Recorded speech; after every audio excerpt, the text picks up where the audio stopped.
सुप्रभात बच्चों। आज हम हिंदी पाठ्य पुस्तक पाठ 1 कविता क्यों पढ़ेंगे और उसके विषय में जानेंगे। प्रस्तुत कविता में कवयित्री ने प्रकृति की हर चुनौती का सामना करने का आह्वान किया है कि किस प्रकार प्रकृति अपने आने वाली हर चुनौती को स्वीकार करती है। उससे प्रेरित होकर हमें भी जीवन में आने वाली चुनौतियों का सामना करते हुए आगे बढ़ना चाहिए। पर्वतों का क्यों न आमंत्रण करे स्वीकार, क्यों पर्वतों की प्रबलता से न माने हार। पर्वतों का क्यों न आमंत्रण करे स्वीकार पंक्ति से अभिप्राय है कि पर्वत अपनी विशालता, अपनी अडिगता, अपनी ऊंचाई के कारण एक जगह स्थिर रहकर आने वाली चाहे आंधी आए, तूफान आए, उनका सामना करते हैं। और जो प्रपात होते हैं अर्थात जो झरने होते हैं वो भी तेज वेग से बहते हुए कभी हार नहीं मानते और अपना रास्ता स्वयं बना लेते हैं। हर चुनौती संचरित कर दे हृदय में ओज, कष्ट प्रद चाहे डगर हो राह ले हम खोज। पर्वत और प्रपातों से अर्थात झरनों से प्रेरित होकर हमें भी हर चुनौती संचरित कर हर प्रत्येक चुनौती को एकत्रित करना चाहिए। दे हृदय में ओज और मन में उत्साह और उमंग के साथ कष्टों और दुखों को सहन करते हुए राह ले हम खोज, अपने राह को अर्थात अपने रास्ते को खोज लेना चाहिए।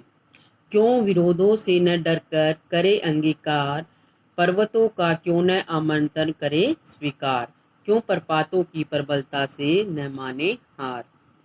क्यों विरोधों से न डर कर करे अंगीकार पंक्ति का अभिप्राय है कि जो हमारे विरोधी हैं, जो हमारा विरोध करते हैं, हम उनसे क्यों डरें, बल्कि निडर होकर उनकी चुनौती को हमें स्वीकार कर आगे बढ़ना चाहिए। जिस प्रकार पर्वत और झरने आने वाली हर चुनौती का सामना करते हुए आगे बढ़ते हैं, हमें भी उनसे प्रेरित होकर अपने निडर होकर आगे बढ़ना चाहिए। निर्झरों की तरह राह का निर्माण कर सके अविचल अगर हो बिन हुए निष्प्राण। निर्झरों की तरह, निर्झर में जो झरने होते हैं वो अपनी राह का यानी अपने रास्ते का स्वयं निर्माण करते हैं। तेज वेग से बहते हुए वो धरती को काटते हुए अपना रास्ता स्वयं बनाते हैं। कर सके अविचल अगर हो, अगर हमें भी कोई ऐसा रास्ता अविचलित करता है तो हमें उससे क्या होना चाहिए, आगे बढ़ना चाहिए, बल्कि डरना नहीं चाहिए। अर्थात बिना निर्जीव हुए, निष्प्राण मीन्स होता है निर्जीव, हमें निर्जीव सा नहीं रहना है, हमें सजीव बनकर उनका चुनौती का सामना करते हुए आगे बढ़ना है और अपने लक्ष्य को प्राप्त करना है। क्यों न हम प्रति धरा को दे हरित श्रृंगार, पर्वतों का क्यों न आमंत्रण करे स्वीकार, क्यों पर्वतों की प्रबलता से न माने हार।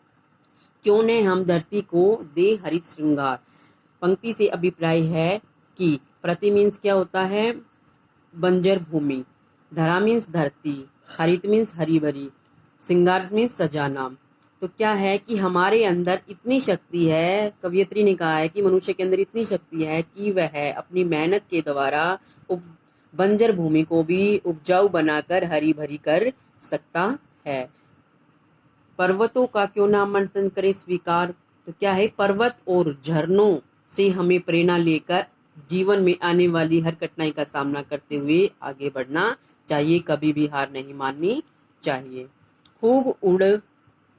खूब ऊंचा उड़ विहंगसा कर सकी अनुमान, है हमारी शक्ति कितनी कर उसी का भान।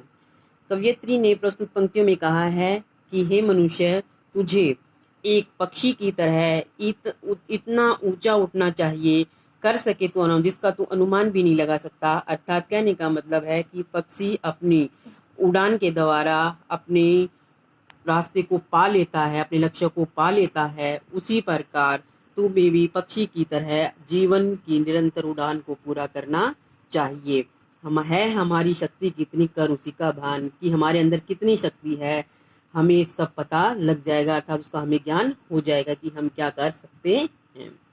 क्यों न हम बन भानु ज्योतित कर सके संसार, पर्वतों का क्यों न आमंत्रण करे स्वीकार, क्यों पर्वतों की प्रबलता से न माने हार।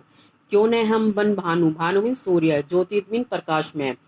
जिस प्रकार सूर्य अपनी रोशनी से सारे संसार को प्रकाशित करता है, उसी प्रकार हमें भी जीवन में आने वाली हर चुनौती का सामना करते हुए, हर कठिनाइयों का सामना करते हुए संसार को, चारों संसार में अपना क्या है, यशमय फैलाना है।